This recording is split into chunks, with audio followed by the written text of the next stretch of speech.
passé 4 mois en Inde les 4 derniers mois, j'ai fait pas mal d'échecs d'atelier. Dire que tu arrivais, ils te disaient: «Ah c'est fini», tu ouvrais le bracelet, la pierre du milieu tombait, ils te disaient: «C'est de la bonne qualité», c'est là: «Mmh». Donc pas mal de retours d'atelier en larmes à me dire: «Ah ça marchera jamais» et donc à la fin sur le dernier mois, je pense il y a un salon de joaillerie à Hong Kong, qui est très important où il y a pas mal de fabricants et du coup je me suis dit: «Bon allez, je tente un dernier shot, je vais à Hong Kong voir si je trouve pas des fabricants, qui présentent correctement» parce que frapper à des portes et demander des conseils, quand tu es sur le terrain, c'est quand même hyper compliqué. Bienvenue sur The Bold Way, le podcast des industries créatives et culturelles, là où la créativité et l'innovation rencontrent le business. Dans ce podcast, j'interviewe des personnalités des industries créatives et culturelles, que ce soit des entrepreneurs, des directeurs artistiques, des anciens ministres, c'est assez large. Et à chaque fois, on rentre en profondeur, à la fois dans leur parcours et dans leur business. Cet épisode qui va suivre fait partie d'une collaboration avec France Éclat et le programme Émergence, il révèle et soutient les marques créatives de l'excellence française. On parle horlogerie, joaillerie, bijouterie et art de la table. Bienvenue dans The Bold Way et maintenant, place à l'épisode. Eh bien, bonjour à toutes et à tous, bienvenue dans The Bold Way. Je suis aujourd'hui avec Marie Cabirou de Marie Mas. Salut Marie, comment ça va? Bonjour, ça va très bien. Comment tu te sens? Bien, merci de me recevoir. Avec plaisir, plaisir. Aujourd'hui, on va revenir sur, ton itinéraire, sur ta marque, sur tout ça. On va diguer en long, en large et en travers, Marimas, comprendre ce merveilleux monde de la joaillerie. Hem, Peut-être pour commencer, hein, pour mettre un peu de contexte et puis te mettre à l'aise, est-ce que tu peux te présenter? Enfin, comment tu te présentes au monde quand on te demande de te présenter, Marie? Donc je m'appelle Marie Cabirou. Ouais. Je suis née en Aveyron, et D'où j'ai le grand petit accent! ouais, C'est ça, c'est Aveyronais, bien sûr. où j'ai grandi et j'ai commencé ma carrière chez Christian Dior au studio bijoux Ouais, et j'ai ensuite monté ma marque de joaillerie qui s'appelle Marimas. d'accord, très bien. Alors, tu né où? Tu as grandi où? Qu'est-ce qui t'a amené à la joaillerie? Tu né en Aveyron. L'Aveyron, c'est vraiment c'est en dessous de l'Auvergne, hein, c'est ça, hein, Ouais, c'est l'Aveyron? ça. J'ai le grand-père de ma femme qui vient de l'Aveyron, donc il nous en parle toujours en bien, hein, c'est son pays, quoi, l'Aveyron. Ouais, c'est une très belle région et donc ce qui m'a amenée à faire, ce que je fais j'ai grandi à Sévérac-le-Château, donc il y a Ouais, un village en Aveyron ouais, et ma grand-mère était couturière d'accord. et j'ai passé, beaucoup de mon enfance à faire des choses avec elle et donc elle m'apprenait à faire, plutôt des choses, de l'ordre du textile. Donc on Mmh, faisait des patrons sur du journal, on faisait des cadeaux à tout le monde où on se cachait pendant des semaines à fabriquer des choses et ouais, elle m'a transmis ce goût de créer, d'avoir une idée, de faire un dessin de ce qu'on voulait faire et puis de réfléchir à comment on le faisait ouais. et à comment ça fonctionnait et donc j'ai des La merveilleux passion du do souvenirs, it yourself. Ouais, exactement trop bien. et je pense que ça vient de là, mon amour pour mon métier et puis pour, le fait de dessiner des choses, d'imaginer des choses Mmh. et donc ma marque s'appelle Marie Mas, Mas, c'est le nom de jeune fille de ma grand-mère. Ah, Donc ça Mas, vient bien de là. sûr, ouais, et il y a une boucherie-charcuterie qui s'appelle Mas aussi, non, chez Mas? Ah bon? Ouais, non, j'ai l'impression qu'il me semble qu'il y a des revendeurs à Paris, mais à chaque fois qu'on va dans le coin là-bas avec ma femme, on ramène toujours des produits, Mas.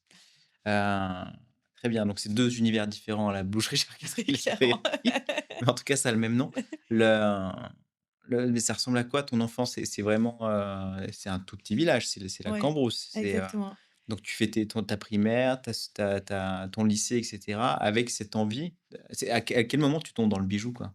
Dans le bijou, c'est un peu plus tard, mais dans la création, il y a un lycée, à Rodez, en Aveyron, qui avait une section, arts appliqués qui était, Ouais, plus de la moitié du temps à faire des arts appliqués et à apprendre un peu tous les métiers qu'on pouvait avoir, là-dedans et donc je suis rentrée dès la seconde dans cette section d'accord. et c'était vraiment, ça qui m'a plu et qui m'a passionnée, parce qu'en fait, c'était une époque où il y avait alors j'ai l'impression d'être très vieille en disant ça, Ouais, mais on n'avait pas internet, on n'avait pas tout ce qu'on a de richesse culturelle qu'on peut avoir maintenant et donc c'est vrai que le lycée où tu as eu on de a la commencé chance, à ouais. avoir, Mmh. ouais, oui, on avait des profs, exceptionnels qui avaient fait un fonds documentaire pour qu'on ait des livres d'art, pour qu'on ait accès à toute cette culture-là Mmh. et c'est vraiment un moment génial où tu c'est vrai je trouve que les 1res références artistiques que tu as et les premières choses Mmh. qu'on t'apprend en design, ça reste très Toute ta vie, gravé, ouais, ouais.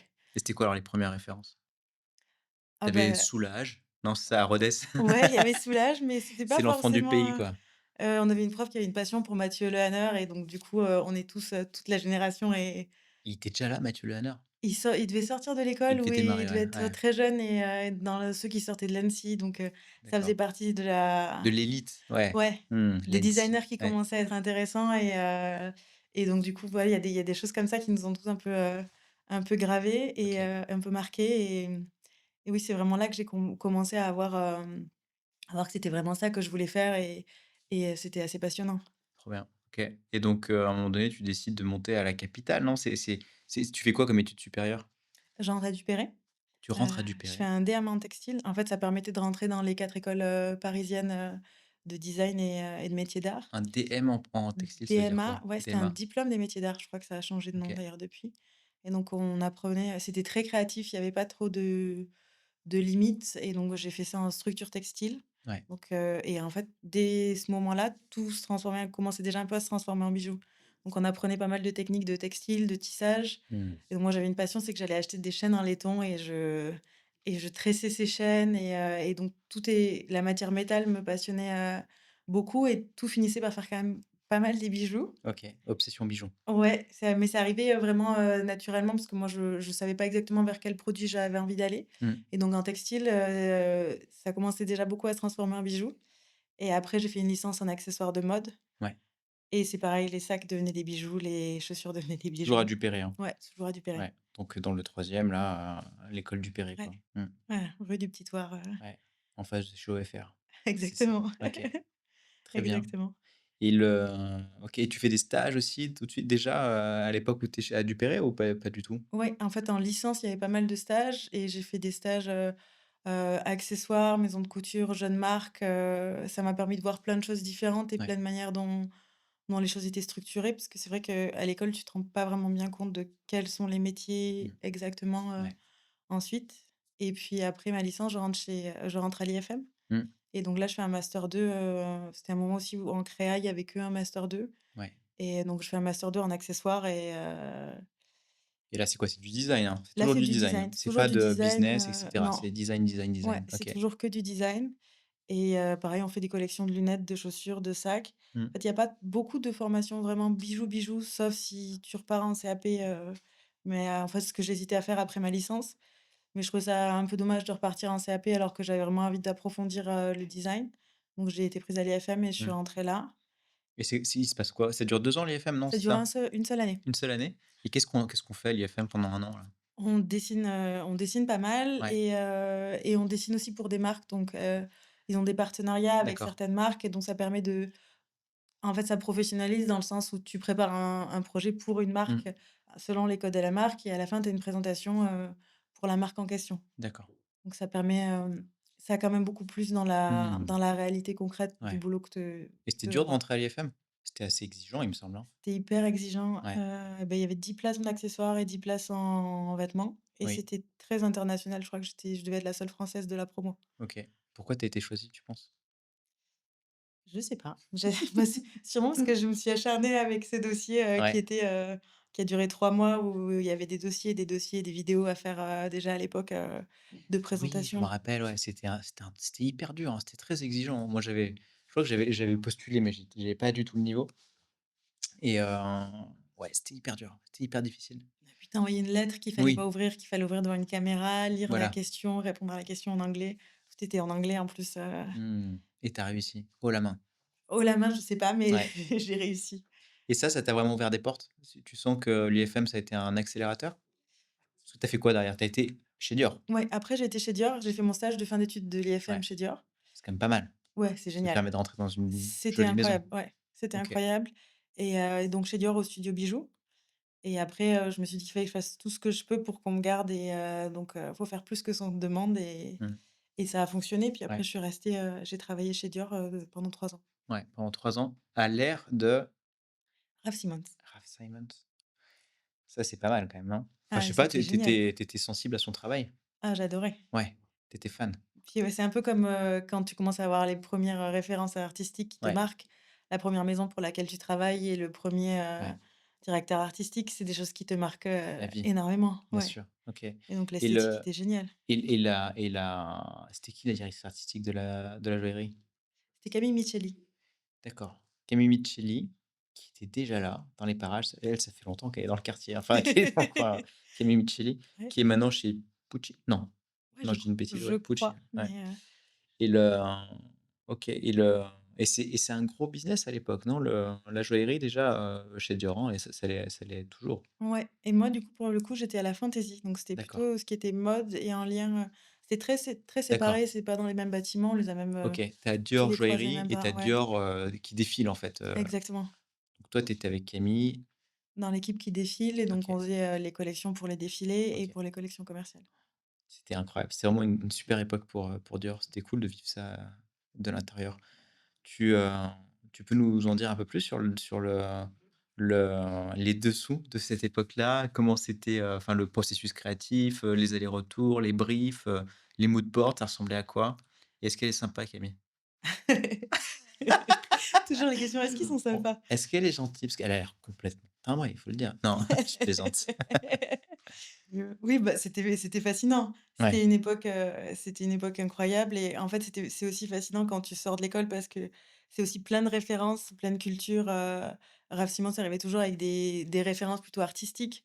Ce que je trouve génial, parce que moi, j'ai plus de mal à dessiner du bijou à partir de bijoux. Je trouve que c'est plus compliqué donc ouais, tu apprenais des choses, du domaine artistique et pareil, il y avait des tonnes de bouquins sur la joaillerie, de choses que tu connais pas nécessairement, qui sont assez niches. ouais, Donc il y avait plein d'apprentissages qui étaient géniaux, puis c'est les premières fois où tu dessines un truc et puis il y a des gens qui le font vraiment, tu vois? ouais. Et la semaine d'après, tu as un proto d'un truc que tu as dessiné, c'est juste Mmh. fantastique. Et tu avais un atelier en interne ou c'était, beaucoup outsourcé, enfin, beaucoup, C'était un sous-traité? atelier qui était à Dior, mais qui était en Allemagne D'accord. et donc après ils avaient monté un atelier, en dessous, des bureaux pour que eux viennent, ici quand c'était le rush, enfin c'était un peu Mmh. le rush tout le temps. On connaît, ouais, c'est tout le temps le rush. Comme la mode, de manière générale, Ouais, mais c'est fascinant, moi, le travail d'atelier, enfin, j'adore la technique et j'adore, pouvoir parler avec les gens qui font et vraiment développer des choses, le plus finement possible, donc OK, c'était les premières fois où finalement j'avais accès à ça. trop bien. Donc tu fais 3 ans et après ces 3 ans, il se passe quoi? Bah, c'est un rythme qui est un peu épuisant Mmh. et puis, moi, j'ai toujours eu ce truc de me dire que j'avais envie d'essayer de monter quelque chose, Ah ouais, comment ça se parce fait? Tu avais de la famille, qui entreprenait ou tu avais cette envie de t'exprimer en tout cas, oui, de pouvoir faire, créativement parlant, de pouvoir faire des choses, qui m'appartenaient un peu plus. Parce que finalement, dans la mode, le rythme est tellement intense que quand tu veux développer des trucs un peu compliqués qui prennent un peu de temps, c'est pas pas possible? possible Ouais, et parce qu'on faisait on faisait les bijoux pour le prêt-à-porter, pour la couture et pour les collections croisières, donc ça te faisait vite 8 collections par an, c'est énorme. plus le marketing et le qui demandait des collections commerciales, Mmh. donc ça faisait beaucoup de collections et on faisait du coup la fantaisie, c'est du laiton et tu as ce côté, bah, un peu lourd, Mmh.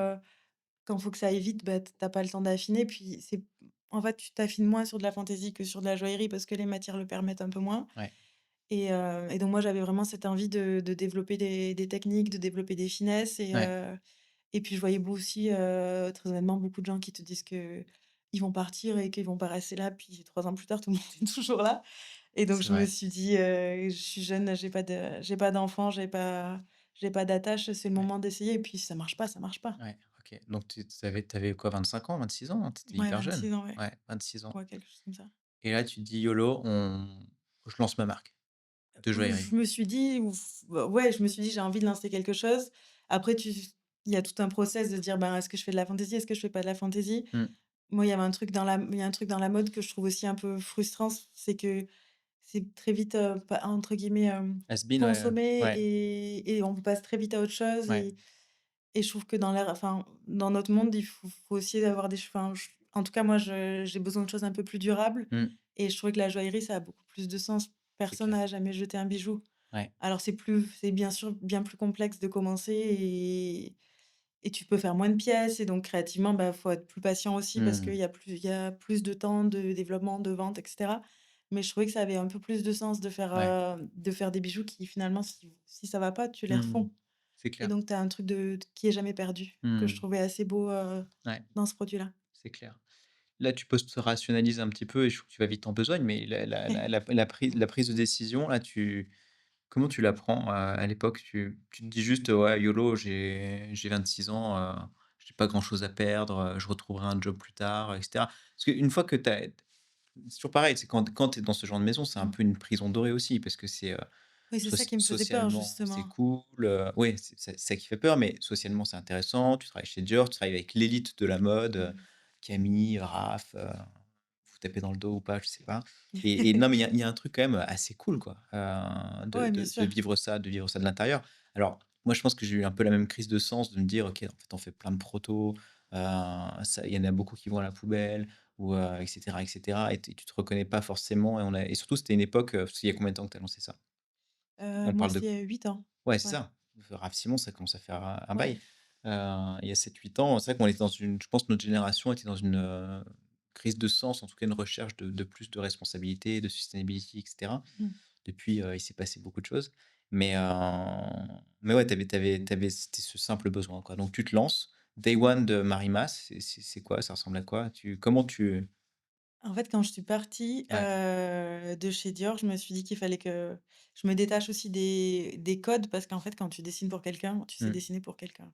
C'est-à-dire que tu sais que son obsession, ça va être tel truc, Ouais, qu'il va voir tel truc, ouais. que ça va lui faire penser à ça. Enfin, quand c'est vraiment dans un quotidien, 7 jours sur 7, tu sais que et du coup, tu deviens un peu, enfin, tu sais dessiner pour Bien une sûr. marque et j'avais vraiment envie de prendre du recul et moi, Mmh. j'avais toujours rêvé de voyager. OK, Donc je me suis dit que j'allais voyager et dessiner et puis voir, ce qui était possible. Donc je suis partie voyager 6 mois après, OK. après avoir quitté Dior Tu parti où? et je suis partie en Asie OK. et en fait, j'avais une de mes très bonnes amies, avec qui j'avais fait, des études qui est indienne et qui m'a dit, bah et qui se plaignait parce que je travaillais tout le temps et que j'allais pas la voir et donc il m'a dit: «Bah, c'est le mariage de mon frère, viens. Tu as pas d'excuse, tu as arrêté ton boulot, viens». Donc je suis partie en Asie, puis je savais que en décembre, fallait que je sois, en Inde, qui est un pays qui m'a toujours énormément fascinée et donc je me suis périe un peu au jeu des protos, dans ce pays-là. D'accord.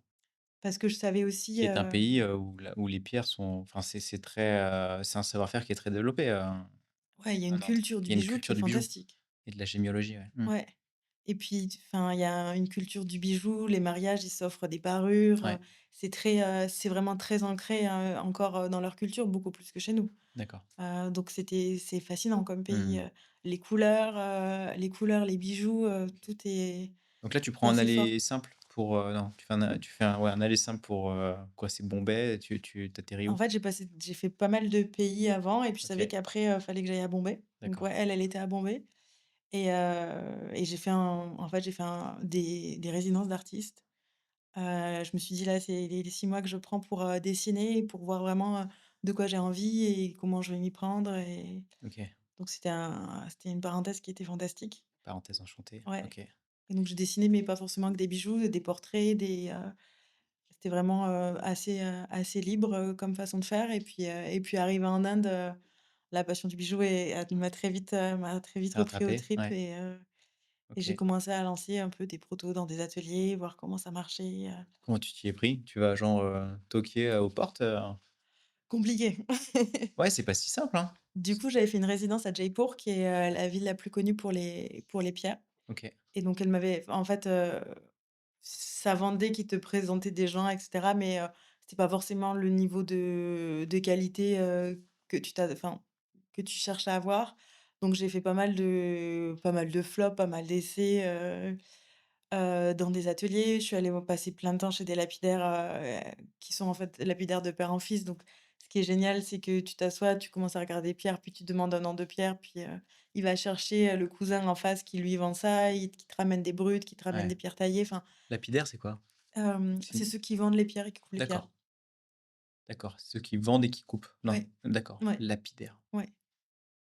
Ouais, je crois que lapidaire, c'est même plutôt qui coupe, mais du coup, là-bas, D'accord, en général, c'est les mêmes sociétés OK qui et ont des brutes, qui font la coupe et donc petit à moi, je petit, tu commençais à tisses ta toile, dessiner, quoi? Ouais, ouais, OK. j'ai commencé à dessiner des coupes de pierre pour la première collection où, je me disais: «Bah, pourquoi j'irais pas jusqu'au bout, jusqu'à dessiner les pierres?» et donc je pouvais faire des croquis, ils faisaient des protos, enfin, c'était fantastique. Mmh et C'était c'est plus facile, ça coûte moins cher? Il y a une espèce de barrière à l'entrée qui est moins compliquée quand tu es, là-bas ou pas forcément? Ouais, parce à Paris, j'avais commencé un peu à faire des rendez-vous et à essayer de voir des gens, mais en fait, tes personnes, tu leur fais perdre leur temps. Ouais, C'est triste à dire, mais en tout cas, moi, j'avais pas trouvé de personnes qui se disent, «Bah, oui, pour l'instant, les personnes, mais si jamais ça se trouve, elle nous achètera des pierres et si ça se trouve, bien ça va sûr. fonctionner».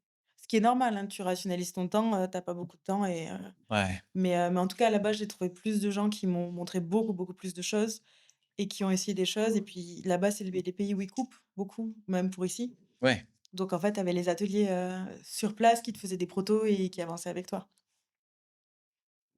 Donc là, en fait, tu poses les bases, quoi. Tu poses les bases de Marimas et le et là, enfin, c'est à quel moment que tu décides de vraiment lancer un truc? Parce que là, tu t'amuses, tu es dans l'introspection, tu te fais kiffer, tu te laisses de l'air.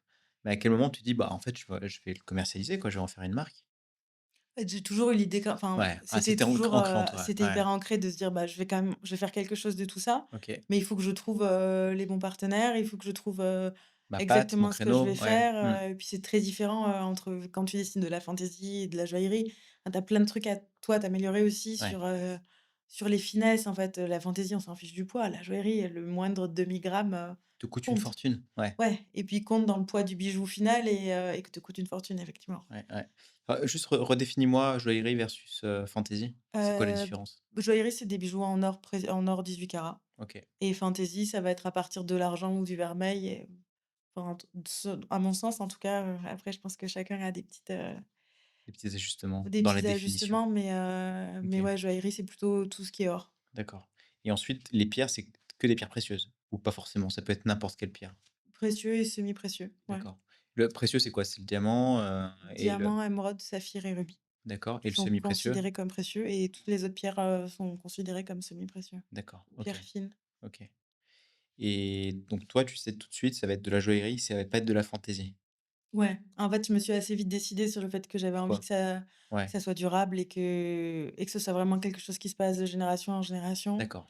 Donc Et c'était un puis, en fait, positionnement clair. Mmh. techniquement, j'avais vraiment envie de développer des choses complexes OK, et le rapport entre, le temps de travail et la matière, tu t'y retrouves pas si tu fais de la fantaisie. Et puis, tu OK, peux pas travailler les mêmes finesses, que si tu fais de la joaillerie et que tu fais d'accord. l'or, c'est un matériau fantastique pour travailler le bijou et tu peux OK, vraiment faire des choses exceptionnelles. OK. Donc c'était plus moi ça qui m'attirait parce que je suis pas enfin, j'ai fait cette marque parce que j'adore le design et que j'avais vraiment envie d'exprimer des choses et je trouvais que ça avait vraiment plus de sens et que j'arriverais à aller plus dans le détail de ce que je veux faire, Mmh. OK sur ces matières-là. et tu pas de barrière mentale de te dire: «Oh, la joaillerie, c'est pour la place Vendôme et qui je suis pour, créer une marque de joaillerie?» Je pense Il que y je a suis même pas allée enfin, tu pas je me réfléchi? Ouais, non, je me suis pas posé la question et je pense que j'avais pas même pas vraiment la compréhension que j'ai maintenant de la place Vendôme et du reste, ouais. et heureusement parce que sinon j'y serais jamais allée. Bah, ouais, c'est sûr, ouais, ouais. Donc C'est tellement je me impressionnant. suis juste dit: «Ben, je vais essayer et qu'est-ce que quitte à essayer, qu'est-ce que j'ai vraiment envie de faire?» Mmh. Parce que si c'est pour essayer à moitié, moi je suis un peu tout ou rien donc Tu raison. Ça, c'est si c'est pour essayer à moitié, ça sert à rien. un bon réflexe. OK. Donc banco, tu vas à fond la caisse. C'est donc le 1er jour, on l'a compris, tu passes beaucoup de temps en Inde, tu fais 6 mois quand même. Ouais, Tu rentres avec tes protos? pas du tout. En fait, j'ai dû passer 4 mois en Inde les 4 derniers mois, j'ai fait pas mal d'échecs d'atelier. C'est-à-dire que tu arrivais, ils te disaient: «Ah, c'est fini», tu ouvrais le bracelet, la pierre du milieu tombait, ils te disaient: «C'est de la bonne qualité?» c'est là: «Mmh mh». Donc pas mal de retours d'atelier en larmes à me dire: «Ah, ça marchera jamais» et donc à la fin sur le dernier mois, je pense il y a un salon de joaillerie à Hong Kong, qui est très important où il y a pas mal de fabricants et du coup, je me suis dit: «Bon allez, je tente un dernier shot, je vais à Hong Kong voir si je trouve pas des fabricants, qui présentent correctement» parce que frapper à des portes et demander des conseils, quand tu es sur le terrain, c'est quand même hyper compliqué. C'est très laborieux et donc j'avais pas trouvé les bons partenaires et donc je suis repartie à Hong Kong et là, j'ai trouvé des partenaires à Hong Kong qui sont les partenaires avec qui je travaille toujours aujourd'hui. OK. Et donc je retourne après ça à Bombay, lancer des trucs avec eux Mmh. et puis je rentre en France, je reçois la première prod, rien ne va, c'est cata Ah, absolue. merde. Donc je renvoie toute la première prod, donc ça a été quand même, c'est hyper enfin, comme tout lancement de marque, c'est quand même hyper fastidieux. Ouais, Tu as quand même pas c'est mal de chaotique. Ouais. d'épreuves et tu te dis: «Ben, en fait, je peux pas maintenant, j'ai investi tout ce que j'avais dans cette première qui était Ouais. même pas une prod, qui était juste une pièce par modèle, Mmh des mh. têtes de série».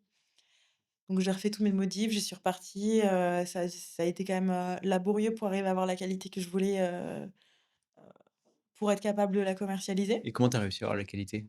Pour que la qualité soit au rendez-vous, comment tu as fait?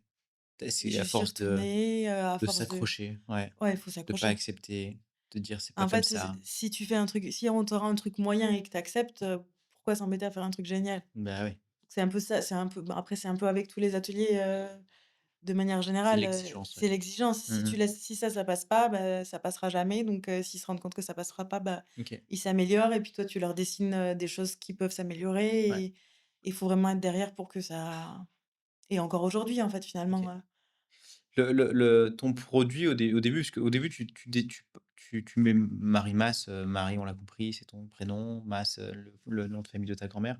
Heu, ton produit, qu'est-ce qui fait que ton produit est différent?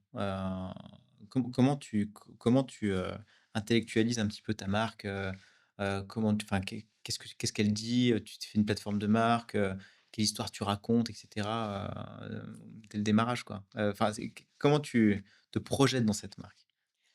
en fait, c'est venu de manière plus, organique et plus viscérale. Moi, j'ai Ouais. toujours eu un truc, même dans mes études, de travailler sur, le mouvement, la vie, des choses qui se passent, il y a toujours eu un truc comme ça, hyper important et tout de suite, j'ai la première collection, c'était vraiment des bijoux en mouvement qui se retournent, avec des techniques particulières du coup Mmh. qu'on avait développées, et que j'ai pu breveter ensuite. Donc c'était vraiment, là pour moi la chose la plus importante de la marque, c'était de transmettre cette idée de bijou qui prend vie Mmh. et Qui bouge, de ouais, ouais, exactement.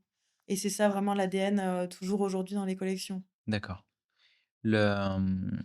Parce que oui, tu travailles en collection. Ta première collection, elle s'appelle comment? Swinging Stones. Swinging Stones. Elle est toujours là. Swinging Stones, elle fait toujours partie des collections. C'est vrai que c'est la beauté du bijou, de la joaillerie. Contrairement à la mode, Mmh, c'est que quand tu fais une collection, c'est ça. elle reste dans ton catalogue, quoi. Heu, Après tu l'édites, tu vois, tous les bijoux de la première collection sont plus du tout là, il y a que les bestes et on en rajoute quand on en recrée d'autres, avec le temps qui sont manquants ou que j'ai envie de faire. d'accord. Mais oui, c'est la beauté de la joaillerie, c'est que les choses, en fait, contrairement à la mode, je pense, c'est que la première année, tu en vends pas beaucoup, la Ouais, deuxième année, tu en vends un peu plus, la troisième année, tu en vends vraiment, la quatrième année, tu en vends encore plus. Donc tu as vraiment un truc de crescendo mmh, puis c'est pas des achats impulsifs, donc ouais, les gens ont besoin de le voir aussi pour, être installé. sûrs Mmh, de le vouloir et mmh, installer les collections. ouais. Donc c'est des C'est temps sûr très qu'à longs. ce prix-là, il faut être sûr de le vouloir. Parce qu'on est vraiment sur des prix de joaillerie, hein. C'est toujours, c'est toujours épatant, quand on se lance dans la joaillerie et d'avoir des prix aussi chers, tu vois? Parce que souvent, je pense le biais de beaucoup d'entrepreneurs, Mmh. c'est toujours se dire: «Je suis trop cher, quoi. Je suis trop cher», tu Mmh. sais, il y a une espèce de complexe de l'imposteur de Ah se oui, bien dire, sûr. «Mais qui je suis pour vendre un pull à 300 balles ou à 400 ou à 500 ou à 600», tu vois? Et là, quand je vois les prix de la joaillerie, tu vois, là, je suis tombé sur la bague, Dancing Open Ring, 6 800 €. Voilà, Mmh. en toute simplicité. Ah mais je veux dire, pour mettre le prix, mais après ça s'explique, tu vas nous l'expliquer. Mais Non, je mais trouve c'est ça sûr. toujours, incroyable, quoi. Mais en fait, tu vois, comparé à t'acheter un manteau à 6 000 €, Ouais. un manteau, enfin, une pièce de joaillerie, tu peux comparer avec tes concurrents. Si tu Mmh. dis: «Ben, il y a 10 grammes d'or, l'or coûte tant». Tu as un diamant qui est certifié GIA qui coûte tant. Tu as, 12 pierres Ouais. semi-précieuses qui sont taillées en taille unique, qui sont de qualité triple A, qui coûtent tant Mmh. et en fait, par rapport à nos concurrents, sur des trucs comme ça, on n'est pas Ouais. cher. Si tu post-rationalises, c'est sûr que tu vas dire: «Je c'est comme si j'achetais un lingot d'or, quoi». C'est un placement, un investissement, il y a un côté, enfin il y a un côté. Je pense qu'il y a le coup de cœur forcément, quand Ouais. tu achètes, mais tu as aussi la post-rationalisation que tu peux avoir quand tu achètes quelque chose de cher, pour te rassurer en te disant: «Bah, ça va, si au pire, je le refonds, je revends les pierres» et cetera. Non, Ouais. il y a un truc comme ça dans la joaillerie aussi. Oui, puis tu as un truc aussi de te dire que enfin, en tout cas, il y a une certaine clientèle qui est un peu collectionneuse Ouais, et qui se dit que les choses aussi prennent de la valeur, sont revendues très cher aux enchères bien et sûr. donc quand tu investis aussi dans des designers créatifs, Mmh. tu paries aussi sur le fait que ces designers, ils vont complètement Ouais, exploser et que c'est pas des choses qui sont produits en grande quantité et que du coup, tu as quand même un truc très unique et ouais, tu as une clientèle qui est aussi un peu plus proche du collectionneur d'art ouais, que du modeux. ouais. Enfin, il y a les 2, mais je pense qu'on a vraiment une clientèle qui est très passionnée de joaillerie et très collectionneuse. Mmh. Donc toi, ton parti pris, c'était, enfin ta vraie différence, dans ton produit, c'est ça, c'est ce côté, bijou qui bouge ou enfin comment tu l'appelles? Swinging Stones. Swinging Stones, bah, il y a les pierres qui vont à gauche, à droite. Enfin, en fait, chaque produit bouge, quoi. Il y a toujours une espèce de mouvement. Ouais, soit il bouge, soit il y a une histoire de mouvement derrière ou de positionnement ou de rapport entre de la souplesse et de la rigidité. Il y a vraiment toujours un truc très organique et très en lien avec le corps parce Ouais, que pour moi, un bijou, c'est surtout pas fait pour être dans un coffre et c'est vraiment fait pour être porté et pour ouais, avoir un rapport au corps qui est bien hyper sûr. important donc tu vois, on a des bagues avec, des diamants qui se surélèvent quand tu passes la bague. Tu as Ouais. vraiment un rapport où la bague prend la forme de ton doigt quand tu la Mmh. passes, où ça vient danser quand tu bouges tes mains, où ça vient être symbolique, tu vois, il y a des bagues qui sont symboliques que tu peux avoir, tu t'achètes une bague par étape dans ta vie et du coup, tu te crées, ben, comme celle que je porte, un stack avec, les différentes étapes de ta vie, tes fiançailles, ton premier enfant, ton deuxième Mmh. enfant et ça crée comme un truc un peu, ancré dans ta vie que tu passes à ta fille après. Moi, je trouve qu'il y a un truc très chouette de transgénérationnel aussi Bien dans le sûr. bijou, Ouais, qui est sûr clairement des achats plus gros, hein, en termes ouais, de panier, mais il y a un truc que tu gardes qui est bien sûr. très, puis si tu achètes une bague avec une grosse pierre, tu l'as nous, ça nous arrive aussi de refaire des bagues de fiançailles de clientes qui en ont marre de la monture et on redessine Mmh. autre chose et tu gardes la pierre, tu gardes l'or, mais tu refais. Ouais, Il y a un truc vraiment de durabilité qui est assez chouette. carrément. OK. Donc ta première collection là, comment ça se finance?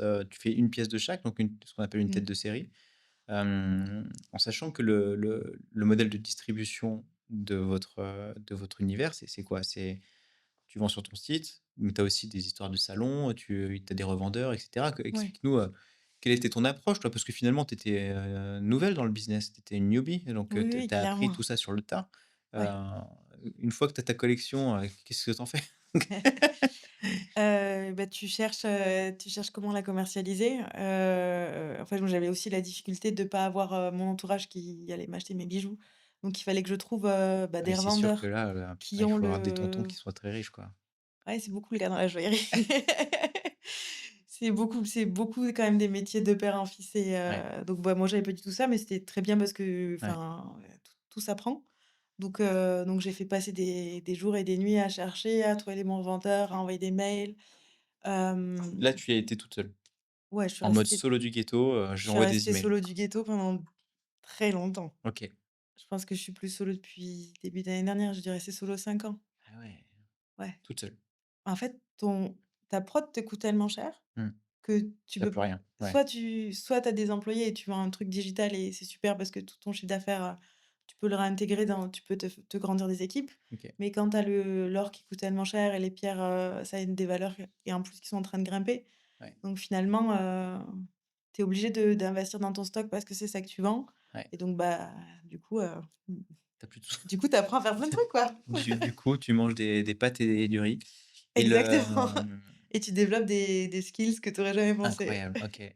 Et très concrètement, il y a des salons, non, enfin, comment tu les démarches les gens, tu t'envoies juste des emails, tu dis: «Voilà, c'est Marimas», tu t'es fait ton petit, comment on appelle ça? Enfin ton book quoi avec, ta collection et ta line sheet, c'est ça qu'on Ouais, dit? tu as une line sheet et tu as un book, de photos Ouais et Banzai, ouais, et un premier site, mais en fait, clairement, quand tu arrives de nulle part et que tu mets pas des dizaines de milliers d'euros dans des ads, personne enfin, tu vois, personne vient te voir. c'est comme, Personne vient sur ton non, site. OK, bah, non. Enfin, après, aucun site, ça, c'est de la jolie théorie, mais en vrai, si tu as pas de moyen de faire venir les gens sur ton site, ouais, personne n'y vient dessus. Puis personne achète, des produits aussi chers en ligne mmh. quand tu es pas connu, tu as pas de presse, tu as pas de bons revendeurs, enfin, parce que tu as pas la crédibilité, C'est finalement. vrai que c'est mission impossible, hein. Ouais, on a mis des années à vendre sur le site, vraiment. Ouais et vous vendez maintenant? Ouais, maintenant on vend bien sur le site. OK. Raconte-nous alors, moi j'aime bien parler des milestones. Tu tu connais le truc?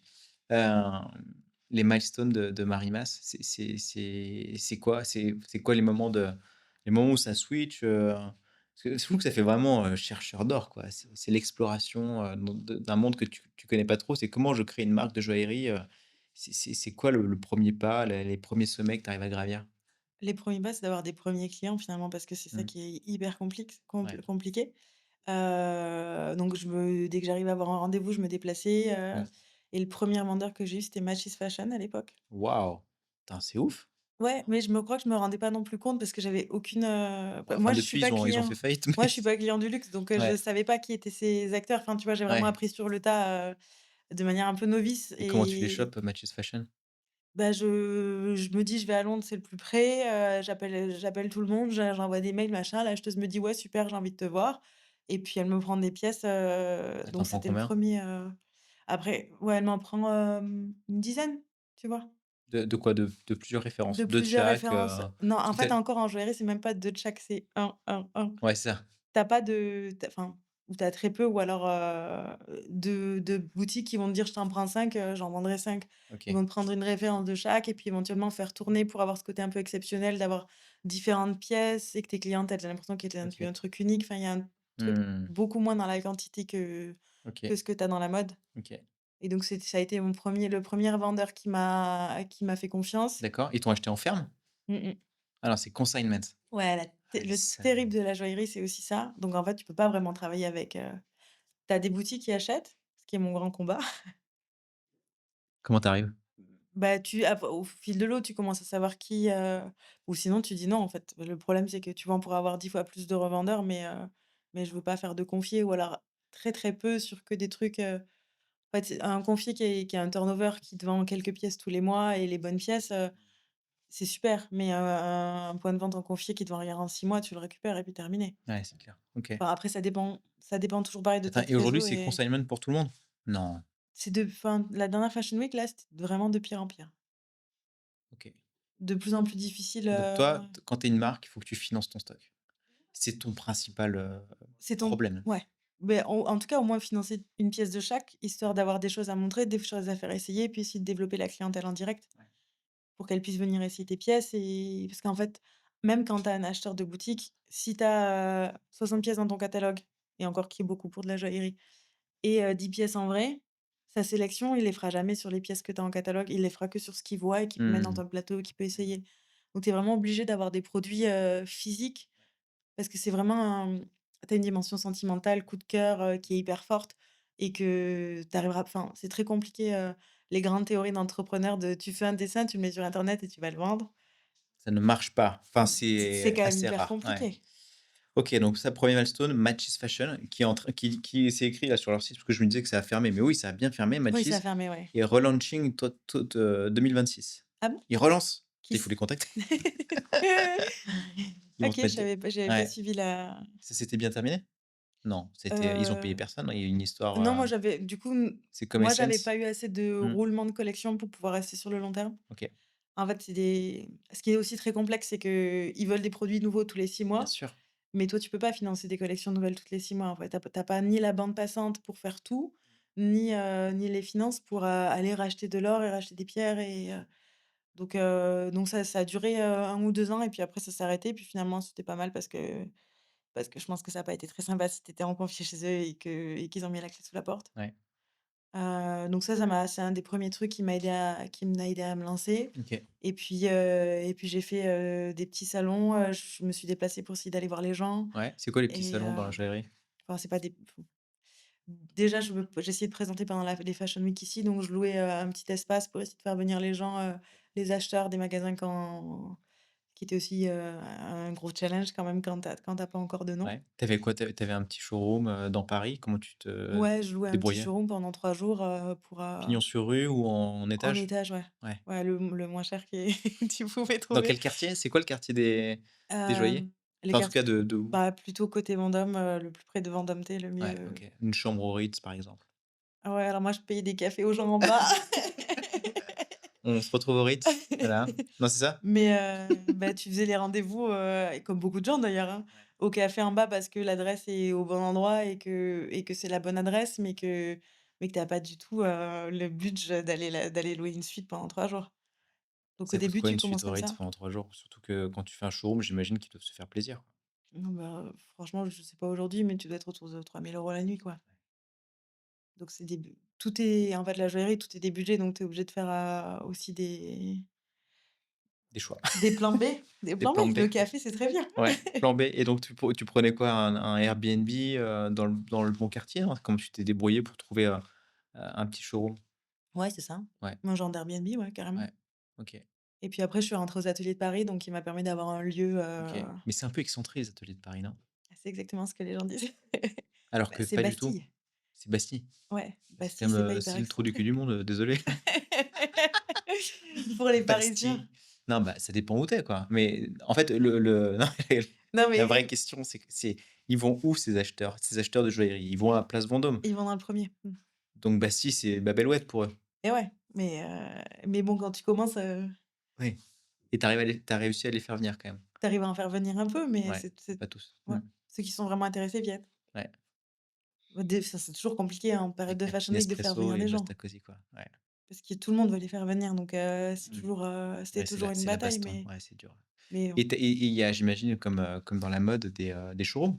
Des showrooms, des agents et cetera? Ouais, Tu pas été dans ce game-là, toi? j'ai essayé et j'étais assez déçue, donc j'ai OK. Tu étais chez qui? Tu veux pas dire? Non, non, mais en plus, ils existent plus aujourd'hui. C'était vraiment que joaillerie OK.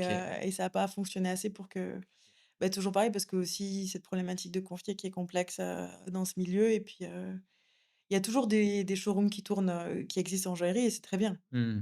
OK. Et aujourd'hui encore, 8 ans après, tu es toujours en direct, tu fais ton petit showroom, Exactement. ouais. Maintenant Et on là, tu es a toujours aux Ateliers de Paris? Non, tu es non, sorti là, non, après les ateliers de Paris, donc c'était après que en plus, je suis tombée aux ateliers de Paris au moment du covid. bien joué, Ouais, donc c'était pas l'idéal. exceptionnel. Ouais, mais personne l'a vu venir, hein, Ouais. je te rassure. Et après, du coup, j'ai pris le risque de prendre un showroom, dans le premier. OK.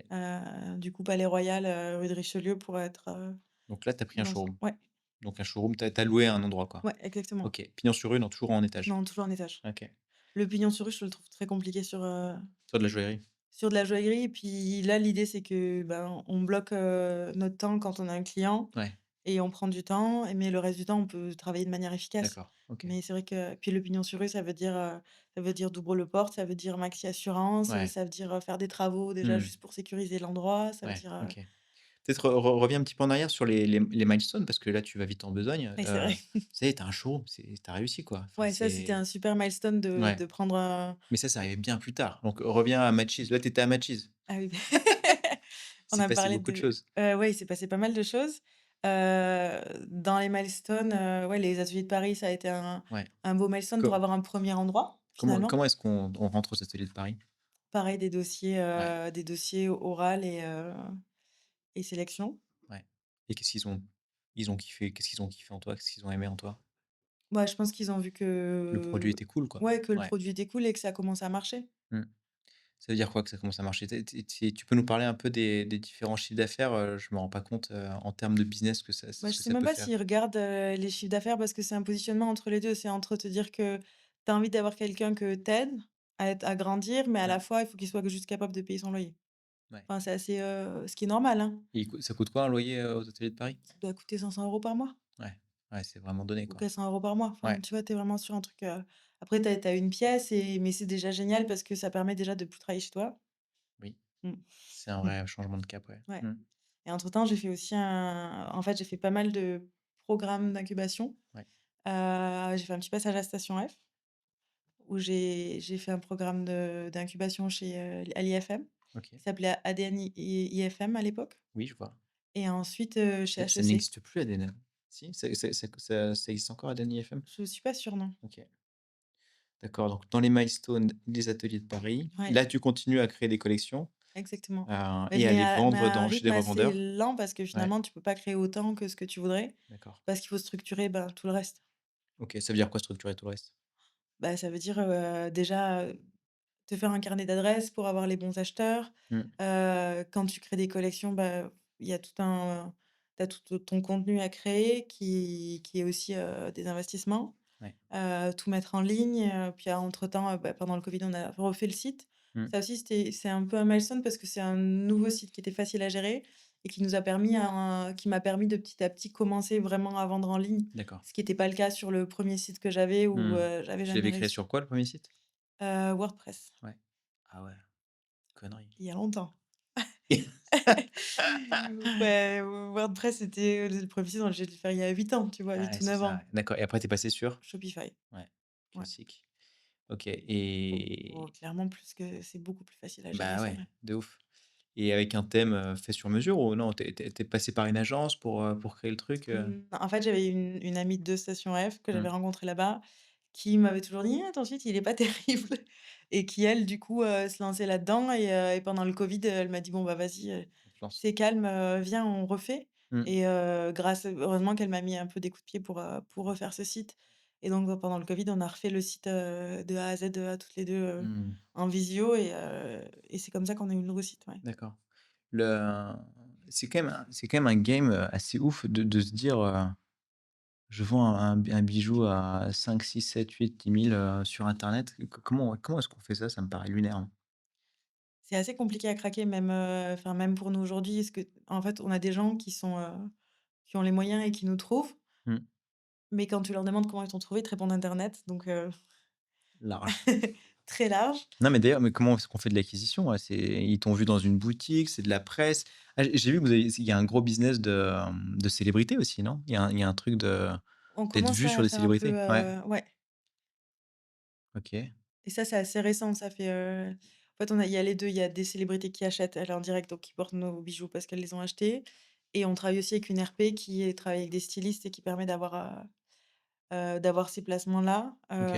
En fait, après, on fait pas de placement payant du tout, Mmh mh. qui a su aussi tu découvres, Un monde. un monde complètement dingue Ouais. et en fait, Festival de Cannes, les mecs qui sont là-bas, il faut payer ouais. des gros chécos pour mettre des bijoux sur, le tapis rouge, quoi. C'est ça et puis enfin, c'est pas le jeu non plus. C'est juste que nous, j'ai commencé à avoir pas mal de stylistes qui te demandaient de prêter des bijoux, Mmh. mais le temps que tu envoies des trucs et que ça revienne en fait, c'est toujours trop tard. Le bijou est toujours le truc en C'est dernier et insupportable. c'est souvent aux États-Unis que ça se passe Ouais. et en fait, le temps que tu envoies, qu'ils récupèrent machin, tu as déjà raté l'opportunité Mmh. et puis surtout, en fait, une styliste qui va faire porter des trucs, elle va demander à 15 marques, 10 bijoux et Ouais. puis enfin, tu vois, tu as une chance sur 150 que vraiment, le Mmh. truc sorte. Ouais. Donc nous, moi, j'étais pas du tout capable de gérer les allers-retours vus d'ici OK. et donc je travaillais avec quelqu'un de là-bas qui a un set et qu'on fait tourner et D'accord. qui s'occupe Et qui est à de faire de LA la presse. et qui met tes bijoux partout, quoi. Et elle est basée où? Elle à New York. Elle est à New York City. Ouais. OK. OK, donc grosso modo, le business de la joaillerie, pour bien comprendre, c'est qu'il faut avoir des bijoux qui sortent de l'ordinaire et avoir un produit qui parle de lui-même et cetera et qui apporte vraiment quelque chose, une innovation sur le dans ce monde de la joaillerie. Tu une sorte de pricing quand même. C'est toi, tu te positionnes quoi sur tu plutôt accessible par rapport à d'autres maisons, non? Comment Hem, tu te positionnes? En C'est fait, qui tes concurrents? tu te positionnes toujours un peu plus bas que des grandes maisons, Qui qui sont ont une là depuis notoriété 200 qui est ans, ouais. Mmh. incroyable. Mais en même temps, tout le monde paie leur le même prix et tout le monde paie les pierres le même prix et eux, limite, Ouais, le paient moins cher que nous. Donc c'est ça ils font qui est plus de toujours un peu volume, ouais. Mmh, compliqué. bien sûr. Donc du coup, ton positionnement, finalement, il est fait par ton produit Ouais. parce qu'il est vraiment, fait par le prix de l'or et puis tu as un taux de marge minimum qui est parce que tu fais du wholesale et que comme avec du vêtement, bah, Mmh. tu obligé de passer sur, C'est quoi les taux de marge alors? en wholesale. Ouais, enfin dans le monde de joaillerie, dans le monde de la mode, on parle de fois 2 à fois 3. Enfin c'est grosso modo tu fais, tu vends au wholesaler entre fois 2 et fois 3 et Ouais. tu et lui revend entre fois 2 et demi et fois 3 quoi. Oh bah, tu divises pas mal. Ouais. Enfin, C'est tu des dois c'est des faire, coefs qui sont beaucoup moins ouais, importants. ils sont beaucoup moins importants. Enfin, ça dépend aussi où tu vends, Mmh. moi, j'ai du mal à avoir plus que fois 2 entre le wholesale et le retail ou fois 2,5, je trouve que c'est déjà beaucoup Ouais. et après toi, ça dépend en fait, des produits plus haut de gamme, tu vas avoir moins de marge parce que tu feras plus en valeur Mmh. et des produits, et puis ça dépend aussi, tu as aussi un truc qui est, si ton produit est très unique, finalement, tu as pas de compétiteur. Ouais. Ton client, il va pas pouvoir comparer. Ce qui est terrible, c'est un anneau, enfin qui est terrible, C'est ça. voilà, Tu vois ça? ça, Ça, c'est une merde. C'est invendable. Non, c'est ça? c'est pas que c'est invendable, c'est juste que c'est juste de l'or et de la manufacture et donc Ouais. en fait, Il y a aucune valeur tu ajoutée. aucun Ouais. différenciant Ouais. et ton client, il comprend pas pourquoi ça coûte la même chose ou plus cher que chez Van Cleef Mmh. et en fait, tu l'expliques que ta manufacture et ton or, il coûte la même chose et que voire toi, il te coûte plus cher. Ouais. Donc c'est sur des trucs comme ça où c'est très compliqué d'être compétitif D'accord. et Donc surtout aujourd'hui avec le cours de l'or, en fait, les gens ils comprennent pas mais le cours de et l'or, à il a quoi? juste Il a titre. doublé, non? Non, pas autant quand Moi, même. depuis que j'ai commencé, si, il a fait fois 2,5, fois 3. Ah ouais. Oh. Donc en fait, tu te paies aussi 3 fois moins de prod que quand j'ai commencé. Avec le même, tu vois? Les mêmes Et tu avais pièces, pas fait de stock? tu paies moins. Ah bah non, tu peux pas faire de stock. Tu pas un coffre-fort plein d'or, à la maison, Non, ni même des Marie? lingots, c'est dingue. Ouais? Nul. OK, donc pour revenir sur le business de la joaillerie, faire des produits de ouf qui sont vraiment différenciants sur le marché parce qu'il y a une concurrence de dingue aussi, mine de Ouais, rien ouais. et ta cliente, elle a tellement de choix. D'ailleurs, pourquoi elle vient chez toi, en fait? Bah, justement parce qu'on est différents. Ouais. Parce que sinon, en fait, elle a pas de puis nous, on a enfin, il y a une partie tu as plusieurs parties dans ta clientèle, mais tu as une partie de la clientèle qui a déjà toutes les grandes maisons Mmh. et qui, du coup, veut Oui, avoir c'est des ça. choses plus différenciantes. Mmh. Et puis tu as une partie qui a des goûts et qui veut, enfin, qui veut quelque chose qui lui corresponde et qui Ouais, ait du sens pour elle. ouais, Donc tu as vraiment un peu de tout, mais je pense que le différenciant, esthétique, il est hyper important. ouais. Parce que vu que tout le monde paie les matières enfin, tu vois, le même prix, moi, qui va venir m'acheter un solitaire en diamant rond que Tiffany fait mieux et Non, ça n'a aucun sens, ouais. ouais. Donc tu es voué à faire des choses plus, créatives, quoi. Ouais, puis moi, de toute façon, C'est ce enfin, qui j'aurais t'excite, ouais. jamais Mmh. montré une marque OK, pour aller faire des solitaires, bien sûr. Ensuite, tu as quand même une grosse dimension image, c'est toujours pareil, c'est comme dans mmh. la mode, hein, un beau produit, c'est cool, mais qu'est-ce que tu dis au travers de l'image et cetera? Comment tu t'es organisé là-dessus? Comment t'es monté Hem, en compétence? Parce que c'était pas forcément ton métier au départ. Toi, tu es vraiment très produit ouais. designer, quoi. Bah, moi, j'ai la chance d'avoir toujours travaillé avec une amie de lycée qui est photographe Ouais. et donc qui me faisait même déjà mes photos, quand on faisait des trucs un peu plus dingues, à l'IFM, tu vois? Mmh mh. Qui s'appelle Lucille Gaudin et qui m'a suivie et qui m'a fait toujours tous mes shoots de campagne, et donc j'ai la chance d'avoir eu cette personne-là qui est très créative et qui comprend ce que je Ouais. veux dire. Et après, l'idée, c'est pas de faire des shoots, dingues, c'est plus de parler vraiment de naturel et de Mmh. léger et là, je trouve que le côté joyeux est hyper important dans la marque et enfin, on fait des bijoux en mouvement, on fait des choses gaies, on c'est pas, ça doit être vraiment léger, je trouve que Ouais. c'est important. Puis le bijou n'a pas vraiment, bon après c'est tu me diras, c'est comme de la mode, mais ça a pas d'autre vocation à part rendre, la personne qui le porte heureuse et tu vois, c'est toujours pour des événements joyeux Mmh mh. et enfin, pour moi, c'est hyper important cette dimension, on doit juste apporter de la joie aux gens et finalement, c'est un peu ça qu'on fait. Ça a pas d'autre enfin, ça a pas plus de vertu que ça. Bien sûr. La notoriété, ça se fait par, les célébrités. C'est quoi les autres moyens de se faire connaître? Pour moi, les revendeurs sont des très bons vecteurs de notoriété, Ouais. mais c'est plus que nous, on cherche une notoriété qui est ciblée, donc on va chercher à toucher nos potentiels clients, Mmh. plus que de taper large. Parce que puis après, tu sais, c'est toujours comme ça dépend. Si ton but à toi personnel, il est d'être cool sur Instagram, si ton but à toi, il est d'avoir une marque rentable, Mmh. si ton but, il est, C'est quoi ton but à toi? moi, c'est de pouvoir continuer à faire ce que j'aime en toute liberté. D'accord, donc ça veut dire rentabilité. Ça veut dire rentabilité, c'est obligé. Parce que de toute façon, sinon tu Bah non, fermes ça très, ça très marche vite. pas, ouais, bien sûr. Ouais. OK. Donc nous, on a plus besoin de trouver des Ouais. clients, donc d'être dans des choses, plus ciblées, d'être chez les bons vendeurs. Il Mmh y a pas mh. mal de nos clients qui viennent après en direct parce qu'ils nous ont acheté, la première pièce. C'est D'accord. rigolo parce que tu vois, même maintenant, l'année dernière, j'ai rencontré une de nos premières clientes qui avait acheté, une des premières bagues qu'on avait vendues Ouais. et c'est assez chouette de voir qu'elle Elle revient et elle est elle fidèle. rachète les autres Ouais. collections Mmh. et Et donc le ouais, les revendeurs, tu as craqué quelque chose sur les revendeurs, j'ai rien craqué du tout. Non, mais C'est de c'est de l'obstination, être toujours l'obstination. Et là, comment tu fais pour les attirer? Ouais, c'est par ton produit, et ouais. par ton obsession, de rentrer chez eux, quoi? En fait, c'est plus ton produit parce que finalement, Oui. si tu es pas copain avec eux, ce qui est pas mon cas, Ouais. c'est soit c'est ton produit, c'est de faire, bah, qu'ils voient que tu es toujours là avec les années, qu'ils voient que ton image elle est belle, qu'ils voient que tu travailles bien, Ouais. que tu vois que tu es clean, hein, OK. que tu as des beaux lookbooks, que tu as des belles line sheets, que tout est Au cordeau, au ouais. cordeau et en fait, c'est ça qui prouve sur le long terme que tu vaux le coup de travailler avec toi. Mmh. Et d'investir dans ta marque parce que Ouais, le jeu, c'est de les faire investir dans la marque parce ouais. qu'on peut pas faire de confier, moi, pendant des années, j'en ai quasiment pas fait Mmh. et toujours, c'est vraiment, un truc qu'on évite. Ouais. Vous le faites un tout petit peu? Un Sur tout petit peu sur, des gens où on sait qu'ils vont très, très bien vendre. Ouais, et qui vont payer et qu'il y aura pas de sujet. C'est ça. Le Aujourd'hui, c'est quoi la part du wholesale versus le direct versus, ton showroom? En L'année en der showroom, tu vends en direct ou pas? ouais, Non? Oui, d'accord.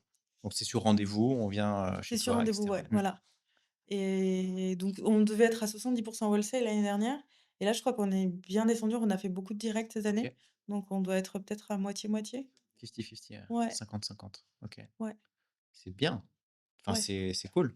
Et alors, en termes de chiffre d'affaires, vous faites quoi?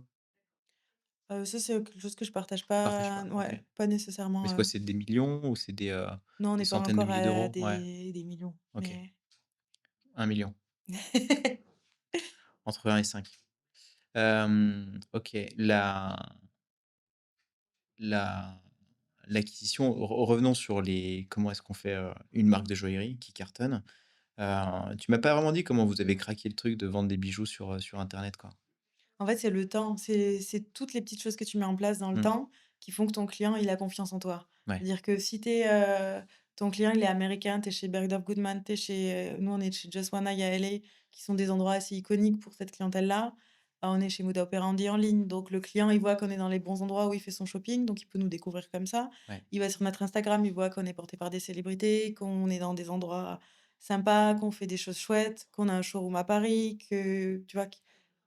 Qu'on a de la bonne presse et en fait, du coup, ton client, il est hyper rassuré sur la marque parce qu'il mmh se dit: mh. «Bah, c'est sûr que c'est une vraie marque». Ouais, Tu vas aller dans tous ces endroits dans lesquels je suis familier, tous ces médias par lesquels je suis familier, ces célébrités que j'aime et donc tout cet écosystème fait que, tu te dis: «Bah, bien sûr que c'est une vraie marque et que je peux acheter chez eux sans aucun problème». bien sûr. Tu as aussi le rapport au, comment tu appelles ça?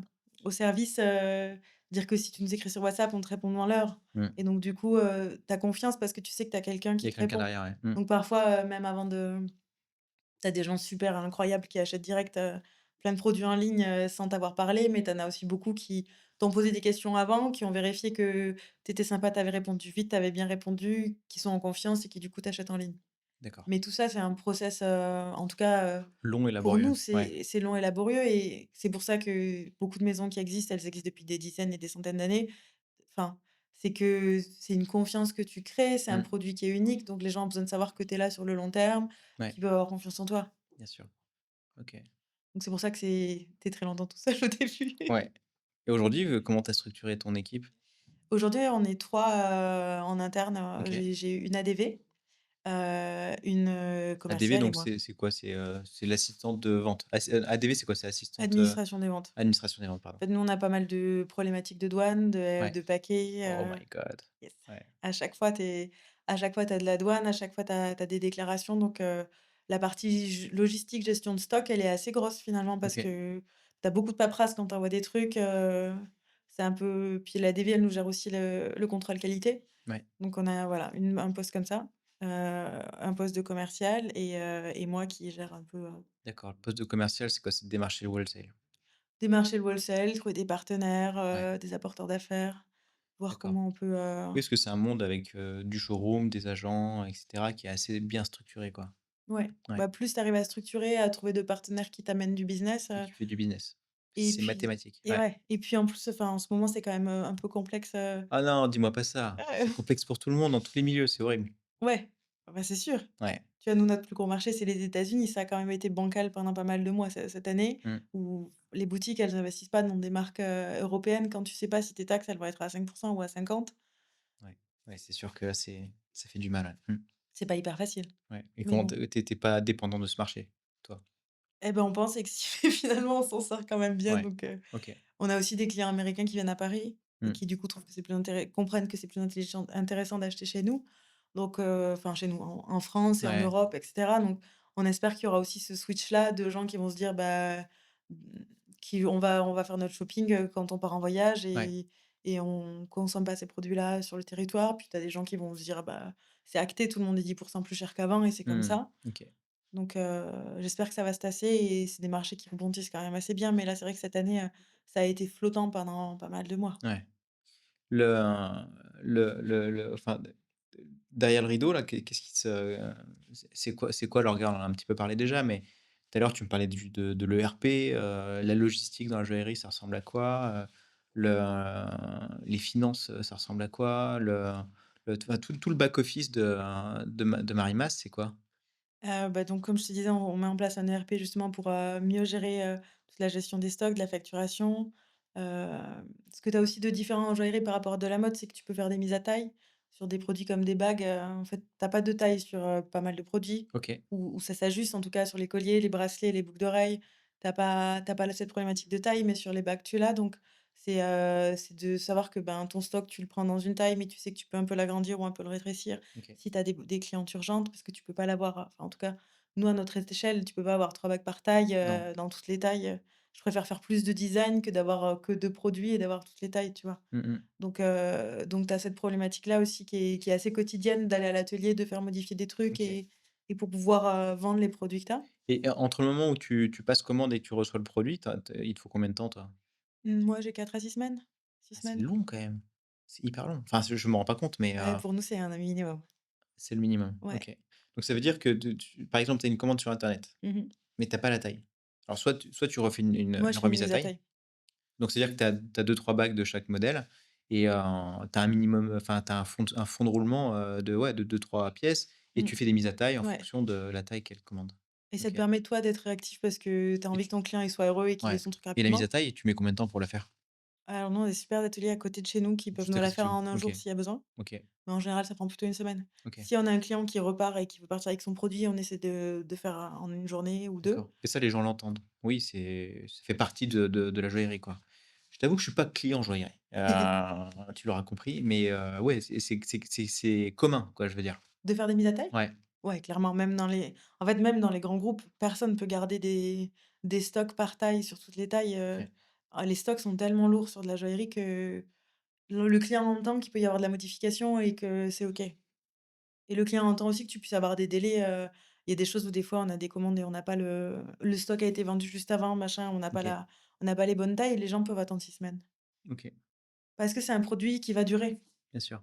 C'est pas un truc sur une saison et où ce sera plus l'été et puis tu pourras plus Mmh. mettre ton truc, Ouais, tu quand même, après tu as des gens qui veulent le truc pour là parce qu'il y a un événement et donc là, tu peux rater la vente si tu l'as pas, OK, mais les gens sont quand même prêts à attendre. OK, donc ERP, Ouais, truc hyper sexy, hein, vraiment hyper sexy. là, l'ERP, c'est quoi? C'est vraiment une c'est quoi un ERP? Pourquoi on a besoin d'un ERP?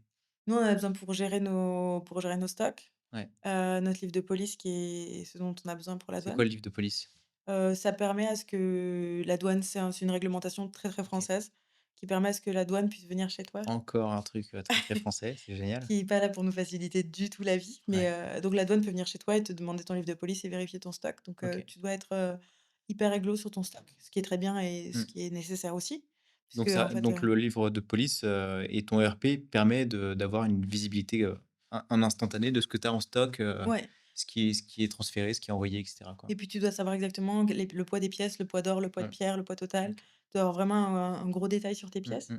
donc c'est assez lourd en fait en gestion, c'est pour ça qu'on a quelqu'un à l'ADV, OK heu et donc tu dois avoir ça. et ça coûte quoi? Ça coûte très cher, non, un ERP? Maintenant, c'est de plus en enfin, là, nous, on prend du coup une version très digitale, donc qui est sur des systèmes plutôt d'abonnement. Ouais. Donc tu as un coût de mise en place et qui est relatif enfin, je m'attendais tellement à un truc terrible que nous, on s'en sort pas trop mal. Ouais, ça coûte quoi? C'est mensuel, non? C'est Là, une après, fee c'est mensuelle? mensuel, ouais. Là, mais nous, on est en train encore, donc j'ai pas encore exactement combien de têtes ça dépend toujours, tu Mais sais, quoi, c'est une dizaine d'euros, une centaine oh, d'euros? plutôt Non, une c'est centaine, ouais, plutôt 100 ou 200, ouais, et OK, après, plus tu prends de postes, plus bien sûr. c'est coûteux comme tous les trucs digitaux. Donc finalement, c'est pas un très gros billet au départ, mais OK, c'est dilué au mois par mois. très bien. Mmh. C'est quoi les autres trucs? La logistique, c'est vous qui la faites? Ouais, donc on Et vous demande des dédouanements, ouais, donc on travaille avec des brokers qui font les douanes des et les brokers, dédouanements, OK. ouais, Des brokers, ouais, c'est leur job, c'est de dédouaner de la marchandise. dédouaner? Ouais, dédouaner, poinçonner éventuellement, tu as plusieurs, OK, organismes qui peuvent te faire tes poinçons. Donc en fait, tu as des poinçons sur les bijoux qui attestent de la qualité de l'or. OK, Donc la personne qui poinçonne aussi fait des tests réguliers où elles font une pièce et elles vérifient que la qualité de l'or soit la bonne, celle que tu déclares. Ce qui est rassurant pour toi, pour les clients, pour tout le monde. OK, Donc tu as ce système de poinçonnage français où tu as ton poinçon de maître qui est ton poinçon de marque. Tu OK. as 2 poinçons dans des pièces, donc tu as cette partie-là Mmh. C'est toi que qui as tu dessiné le poinçon? ouais, Ouais, tu dessines ton propre poinçon. ouais, Excellent. mais tu dois suivre quand même des règles et puis c'est eux qui valident, donc OK, c'est toi, c'est de la mais co-création. ouais, OK. donc tu as pas mal de choses comme ça qui fait que la logistique est hyper lourde. Ouais, OK. Voilà. Très bien. La logistique, le ouais, le back office, c'était ça, qu'est-ce qu'il y a d'autre dans le back office? La finance? C'est Ouais. quoi? Tu as des outils de finance? Enfin, tu as mis en place, tous les outils, tableau de bord et cetera, pour suivre, ta trésor? Parce que là, c'est le nerf de la guerre, la trésor encore. Ouais, c'est le nerf de la guerre. Ouais, bah, c'est toujours moi qui suis, les mains dans le cambouis pour, Ouais. bah, finalement, moi, mes plus grosses dépenses, tu as ta dépense De prod? Ouais. de structuration, c'est tes dépenses de prod, donc c'est plus Mmh. de gérer tes dépenses de prod et à la fois, faut être au cordeau parce que, bah, si tu veux faire grandir ton chiffre d'affaires, tu es obligé d'avoir plus de produits. Mmh. Tu es obligé C'est d'investir. Ouais. Tu es obligé d'investir, donc grosso modo, beaucoup part dans la production Mais là, c'est pour ça qu'on est tous, c'est très compliqué en ce moment, c'est que tu peux moins produire parce que tes produits te coûtent beaucoup plus cher. D'accord.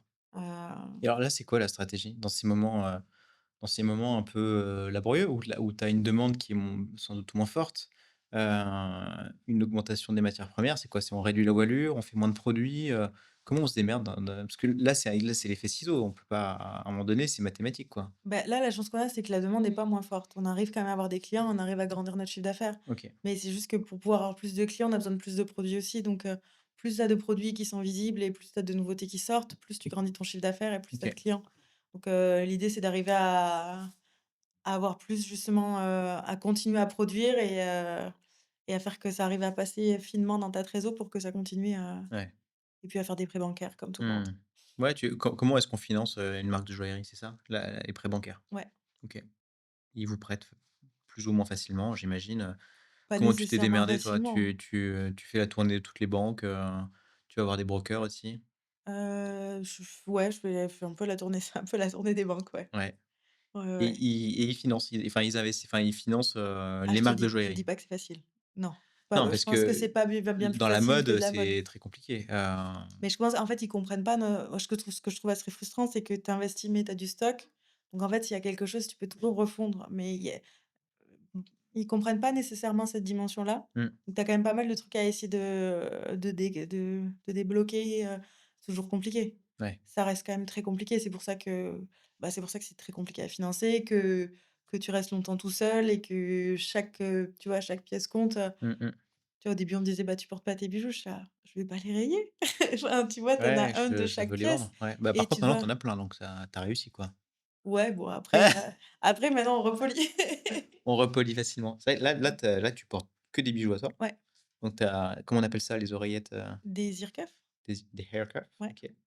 Qui se fixent comment? En fait, on a des systèmes de clips OK. qui permettent que ça se tienne et que ça fasse pas mal et que ça tienne vraiment, tu vois, sur des gants. Donc ça fait partie aussi des différenciants de la marque, c'est que moi j'adore travailler les détails et Mmh. j'adore travailler les systèmes et de Ouais, voir je peux comment est-ce voir? qu'on peut, faire quelque chose de manière différente. OK, très bien. Là, ça coûte quoi ça? Elle doit être autour de 3 000 € celle-ci. 3 000 €? OK. 3 000 balles, OK, et c'est quoi? C'est de la matière c'est quoi comme pierre? C'est des diamants. C'est des diamants. Putain, c'est ouf. OK, trop bien. Donc ouais, le financement, c'est quand même laborieux, Après après je pense le que c'est comme, toute marque, bien sûr. qui se lance, Ah, mais c'est dur, ouais. Mmh. c'est hyper difficile. Mais, c'est ce qui fait aussi que chaque victoire est une vraie victoire, tu Ouais, vois? et qu'est-ce qui peut t'envoyer dans les étoiles? C'est quoi le truc? Comment est-ce que tu peux, craquer le code, dans ce milieu-là? Bah, moi je trouve que tu as plein de trucs, tu pas un truc qui fait que en fait, il faut que tu Tu sois tellement OK sur, que ta prod, elle soit capable de suivre, que ta qualité, elle soit toujours géniale, enfin, tu vois, tu as tellement de trucs sur la de ligne que paramètres, en ouais. fait, je trouve que des fois, je me dis: «Bah, en fait, c'est bien aussi de pas partir dans les étoiles directes parce qu'il faut être structuré Mmh, pour pouvoir, mmh, passer des caps et tu te structures petit à petit en ouais. rajoutant des gens dans ton équipe, mais rajouter des gens dans ton équipe, bah, c'est du temps de formation Mmh. et C'est avoir pour avoir l'investissement, des gens, opérationnel. ouais, OK.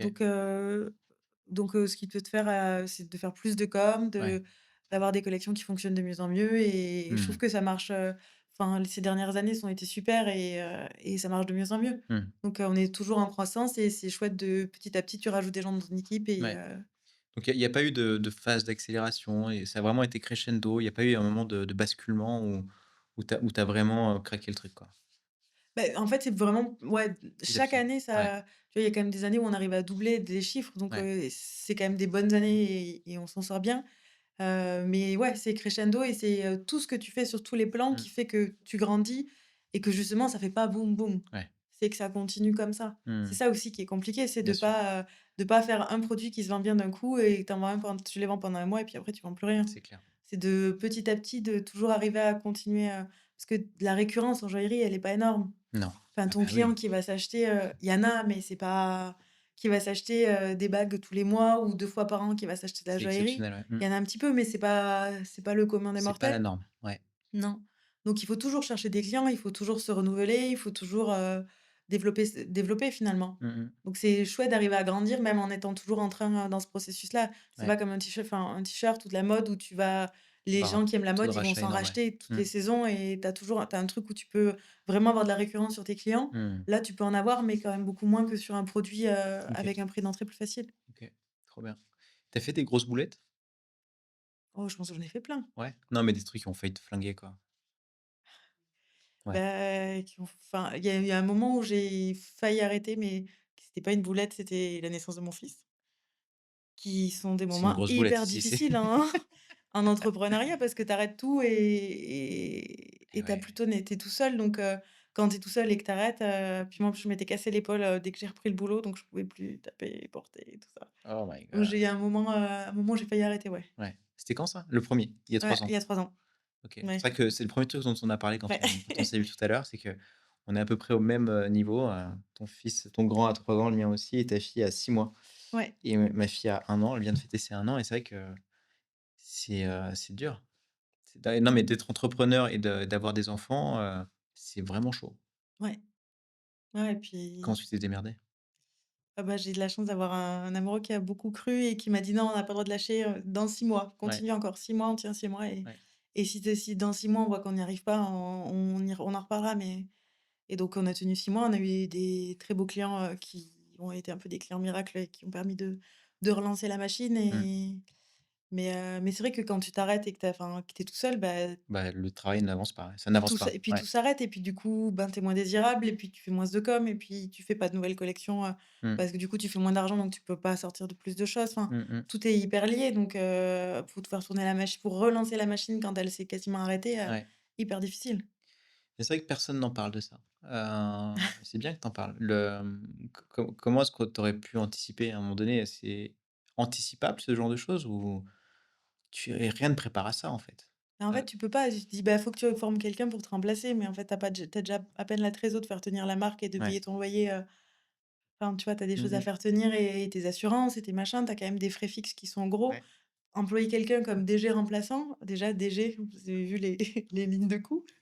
Donc quelqu'un que tu dis: «Attends, je vais te former pendant un mois et tu vas tenir la baraque, pendant 6 mois et puis après je reprends» et puis enfin, Bah, ça marche pas. c'est complètement impossible déjà à Non, non, faire. c'est un vrai délire, hein. C'est vrai que c'est impossible, en fait. Et là, pour ma deuxième, j'ai la chance d'avoir eu les filles au bureau et donc du coup d'avoir 2 personnes Mmh. et ça a quand même changé vachement la donne. Ouais, c'est ça. Tu as eu ta fille, ça a été ouais, tu l'as plus anticipé. En tout cas, tu t'es dit: «OK, le Et j'étais premier dans c'était une phase où l'enfer». j'ai plus pu aussi. Ouais, Parce que finalement, c'est une question aussi de possibilités et de phase de ouais. croissance de ta boîte et d'être sûr que parce que enfin, toi, tu travailles quand même comme 3 employés. Enfin, Bien sûr, ouais. en termes de volume de travail et d'efficacité, toi, Mmh. ta tête, elle est quand même toujours en train de tourner. Ouais. Donc faut Mmh. enfin, Comment tu as même trouvé si tu d'ailleurs tes génial, collaborateurs? en cherchant. D'ailleurs, Sans blague. on recherche une nouvelle, en cherchant fashion job, Fashion LinkedIn. job, ah ouais, Ouais, basique, ouais, classique. ouais, Pas de mise en relation et cetera. Comment tu heu, t'assures que c'est la bonne personne? bah, ça, c'est la vraie question, hyper dure. À 100 000 ouais. Mmh. Ouais, bah, je trouve qu'il y a un truc aussi de conversation où tu te rends compte, si les gens ont le mindset Mmh. d'entrepreneur parce que c'est aussi pas évident de venir travailler dans une petite boîte. Petite boîte, ouais, Parce putain. que soit tu as le mindset et tu adores faire des milliards de trucs et du coup, porte ouverte et tu es hyper content de Mmh. pouvoir, participer, soit, tu vois tout de suite si les gens, ils ont plutôt envie d'être dans des grosses boîtes et faire une seule tâche, Mmh mh. puis en fait, tu reçois plein de CV, mais il y en a pas les 99 qui correspondent pas à ce que tu demandes. Mmh mh. Donc finalement, tu es déjà avec le petit 1 qui correspond Oui, et il faut arriver à trouver la bonne personne là-dedans. ouais, D'ailleurs, on cherche un nouvel ADV, d'accord. soit dit en Pour, passant. un 2e? Un 2e ADV? Pour remplacer Pour la DV remplacer? actuelle qui OK, s'arrête en décembre. d'accord. C'était quoi? C'était une alternance? Non, ou Non, c'était, c'était quelqu'un qui était en poste OK, et qui change. OK. ADV et c'est quoi le profil, qu'est-ce qu'il faut qu'elle ait cette personne? Qu'elle ait déjà fait un poste similaire, Ouais. dans la joaillerie en particulier parce qu'il y Mmh. a sinon ça fait Il y a beaucoup c'est de énormément de spécificités. Ouais, formation ouais. et j'ai besoin que ce soit la personne qui ait aussi Les les skills, ouais. solutions, que ce soit pas à moi d'aller à chercher sur les sites des douanes comment on fait pour, envoyer dans tel pays, quelles sont Ah les non, taxes, c'est tellement des trucs qui foutent des boutons, ça, c'est horrible. Non, mais quand c'est pas ton d'ailleurs, c'est quand même un vrai sujet pour toi parce que toi qui es une designer créative qui fait des produits, tu te retrouves à faire 90 d'admin et ah de ouais. business. C'est pas trop dur à vivre? Si, ça c'est hyper dur Ouais. et c'est hyper dur parce que en fait, finalement, tu fais plus du tout de design. les gens, ils pensent que tu fais du design, mais pas Ouais, du tout, tu fais de l'admin. ouais. Tu fais de l'admin, de la gestion d'import-export. Mmh. À un moment, quand j'avais pas justement, d'admin des ventes, je faisais des douanes et de la gestion d'import-export toute la Ça journée, ça me rendait rendait ouf! ouf. Oh, Ouais et tu dis: ça, «Non, je c'est tiens horrible. pour arriver au step où je Ou vais arriver à designer, refaire du ouais. design et à avoir, tu vois, et pouvoir» moi, ce qui me fait rêver, c'est de faire des pièces plutôt, plus haut de gamme, plutôt de Mmh. joaillerie avec des mécanismes compliqués et des belles pierres Ouais. et donc tu vois, là, on commence à toucher. L'année prochaine, je suis en train de développer des trucs super Mmh mh. et ça va être hyper excitant mais du coup, tu vois, toutes ces années où tu te dis: «Bon, bah, OK, je mets un peu ça de côté, je structure, j'avance à fond et après je vais retrouver le truc qui me fait vraiment vibrer». Mais tu es obligé de te dire, «Bon, bah, je fais des sacrifices et j'apprends à câbler mon cerveau pour être capable de faire les trucs qui sont à l'opposé de ma Mmh. nature et j'arrive à les faire bien et après je pourrais les déléguer, quoi». Ouais. Oh my god, Ouais. quelle galère. Très bien, et c'est quand que tu ouvres ta première boutique? C'est une bonne question. C'est une question qui enfin, on se la je me la pose de temps en temps et c'est reste toujours un truc, qui donne envie, mais à la fois, le fonctionnement en showroom où les gens prennent rendez-vous et où il y a vraiment un truc, très personnel et très intime, je trouve ça assez génial. Ouais. Et je trouve que c'est à la fois génial parce que moi, je rencontre des gens, incroyables que j'aurais jamais rencontrés Mmh. et à la fois, les clients, ils sont hyper contents de dire qu'ils sont venus à Paris, qu'ils sont venus dans un endroit un peu secret, qu'ils ont rencontré la créatrice, Ouais. Ça se qu'éventuellement pour prête bien pour la certains joaillerie en plus. Ça, c'est ouais, vraiment top. Ouais, et tu leur mets une petite coupe de champagne, non? C'est quoi? C'est quoi écoute, le comment tu les éclates tes comment je clients? les éclate? Bah, déjà, ils ont plein de bijoux à portée de main, il y a pas de vitrine, il y a pas de Ouais. règle du on sort 3 par 3 les bijoux, vous pouvez pas OK, tout toucher. OK. Il y a une espèce de truc très, on a l'impression d'être dans mon salon et c'est très confortable, Ouais. c'est très cosy, Tu as fait des travaux? Enfin, tu as refait un truc à ton image, ouais. ouais, on a fait beaucoup de travaux nous-mêmes. Ouais, ouais. Ça a été chez à Leroy Merlin? Ouais, beaucoup. C'est vrai? Beaucoup de Leroy Merlin. Beaucoup de Leroy Merlin, beaucoup d'ourlets à la main, beaucoup de Ah ouais. peinture de Ah ouais, en plus plafond, tu sais faire tout ça, donc il y a pas de problème. ouais, ouais, C'est la c'est pas non beauté. plus ma passion toujours, mais Surtout avec 2 gamins dans les pattes. ouais, on a fait les travaux avant les enfants. D'accord. Ouais.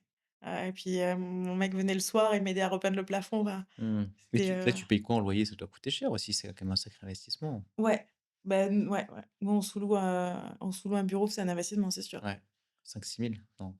Par mois? Ouais, Ah non, tu divises par 3. 500 par 3. Donc ouais, 2 000 € quoi. Ouais, on est autour de 2 000.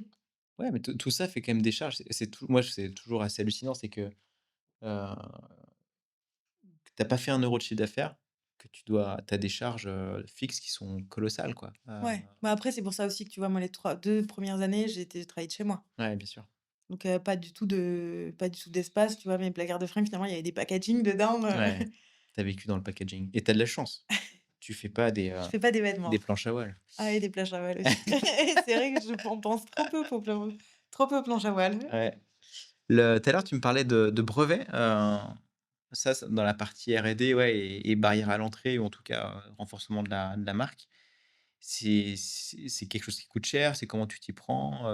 Est-ce que ça sert vraiment de le faire?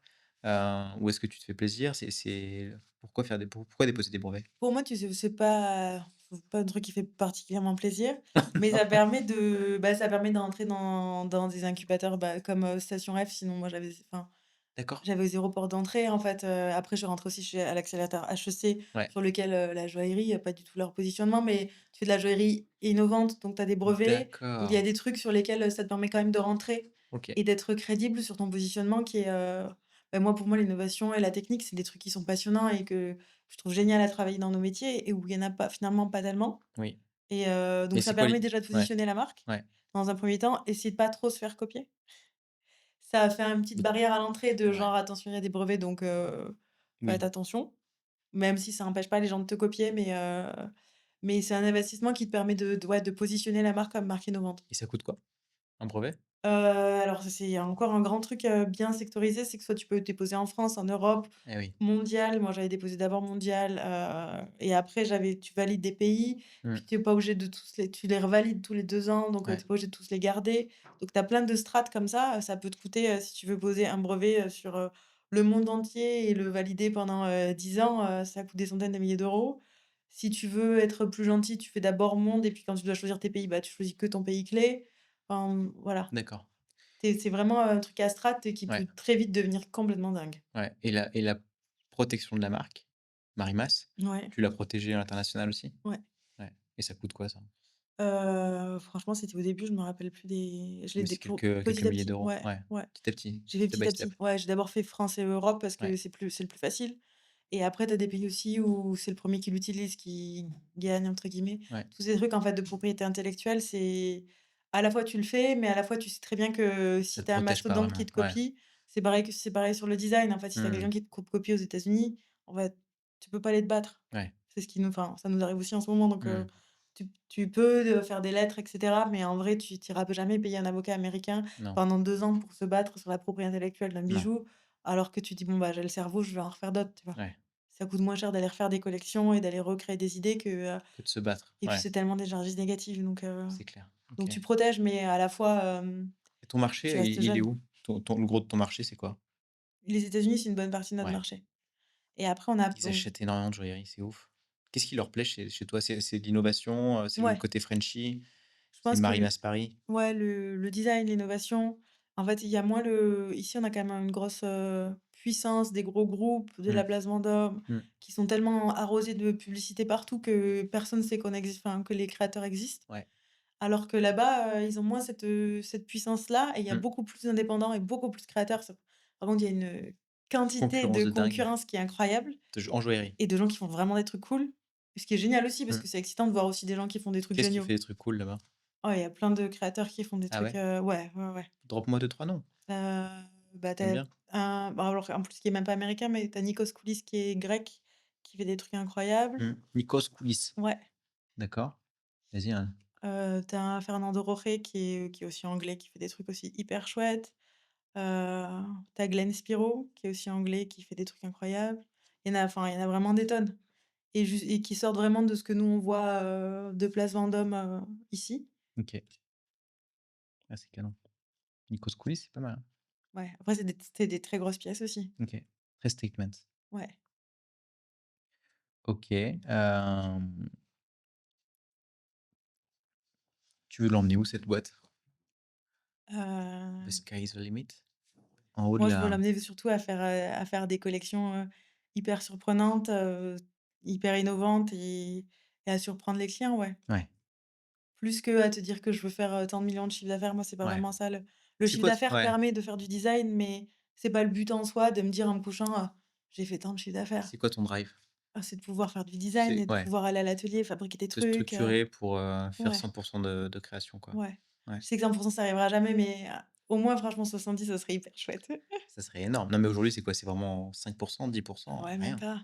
Il y a de enfin, je sais pas, il y a Et des tu fais une périodes où collection tous les 6 mois? Non, tu fais pas de collection tous non, les 6 pour mois, tu l'instant, peux j'ai pas pas. encore l'échelle où je peux. Ouais, ouais, Et puis en plus, j'ai eu des enfants entre-temps, ce qui fait que ça a un peu aussi remué les lignes. n'en parle pas. Donc C'est là, j'en refais horrible. une pour jouer. Non, c'est trop bien, c'est trop cool d'avoir des enfants. Et c'est marrant parce que en ce moment, j'arrête pas de me dire ça et je pense que c'est aussi une façon de se rassurer, mais il y a tout est dur.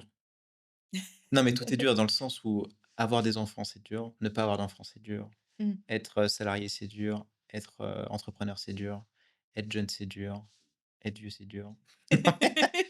C'est il y a des niveaux de dureté qui sont différents, mais globalement, ouais, avoir des enfants, c'est chaud. Ouais, Mais ne c'est pas en chaud. avoir, c'est chaud aussi. Ah, mais c'est sûr. Mmh. Puis c'est su puis en vrai, tu es tellement content de les voir et c'est génial, mais c'est vrai que, faire, conjuguer les 2 tu comprends aussi pourquoi il y a plein de femmes qui se mettent à mi-temps ou qui Ouais, s'arrêtent de travailler parce que bah, c'est sûr que c'est ouais. génial, de pouvoir s'occuper à plein temps de ses enfants mais Mmh. en même temps, tu vois, moi, c'est aussi un de mes enfants cette boîte donc Ouais. Mais ça, j'ai pas envie de la laisser, c'est l'éternel truc. En fait, on n'est jamais, c'est comment on appelle ça? C'est l'éternel, merde, en fait, tu culpabilises, la culpabilité ah de la la mère. culpabilité, Ah elle là est là, énorme. Tu es tu avec tes balles et culpabilises. tu jongles et tu essaies vraiment d'en laisser tomber aucune, mais il y a toujours une qui tombe à un moment. Ouais et puis tu fais rien de bien, en fait, tu l'impression d'être une mauvaise mère ou un mauvais père Mmh. et un mauvais entrepreneur, quoi. C'est terrible, je trouve. Bah, moi, je trouve que, tu vois, tu apprends et moi, les leçons que j'en tire, c'est que pas faire les 2 en même temps. En fait, te dire, tout le monde te dit: «Ah bah, tu prends tes enfants au bureau». Je prends jamais mes enfants au bureau. Soit je travaille et vraiment, je prends pas de pause déj, je carbure comme une dingue et je fais mes trucs, vite, mais par contre, quand je suis à la maison, je fais des cabanes, je raconte des histoires et je suis plus la tête sur mon téléphone et je me dis que je préfère être à fond avec eux ou à fond au travail, Ouais et tu y arrives vraiment? mais pas de faire de Tu arrives à multi-livraison. poser ton téléphone et à vraiment, Ouais, switch off. Ouais, ouais, je sais. Puis après quand il se couche, je le rallume, ouais, bien sûr. mais j'essaie d'avoir, des temps vraiment, parce que je trouve qu'il y a rien de pire que d'être avec eux, mais de leur dire: «Non, je suis en train de faire mes mails». Bah, en Ah fait, du ouais, coup, tu pas vraiment avec l'un, tes mails, t'es pas concentré et tu fais rien de enfin bon, chacun fait, comme il peut aussi, hein. chacun fait comme il peut. Alright. Est-ce qu'on a parlé de tous les sujets, tu penses? Est-ce que tu voulais dire un truc en particulier, aborder un sujet en particulier? Hem, Non, je pense on a fait un bon tour quand même, ouais, non? on a fait un bon tour. Moi, je pense que j'ai couvert tous les sujets qui m'intéressaient. Hem, Thank you very much. Merci On beaucoup. va switcher en anglais, on va le refaire en anglais et non, c'est après pour transmettre le relais, c'est qui souhaiterais-tu entendre, sur The Bold Way? Hem, je crois que j'aimerais bien entendre Lucie Touré. Lucie Touré, Ouais. c'est qui? C'est une designer, textile et qui fait de la broderie de papier qui est assez incroyable. OK, Donc, très bien, parfait et ben, merci infiniment. merci à Good toi. luck et à très bientôt. Merci. Salut. Voilà, l'épisode est terminé. J'espère que ça vous a plu. N'hésitez pas à aller voir les autres épisodes de cette même série ou les autres épisodes de The Bold Way. Pour continuer la conversation, je vous invite à aller sur mon site web theboldway.fr et inscrivez-vous à ma newsletter. À bientôt.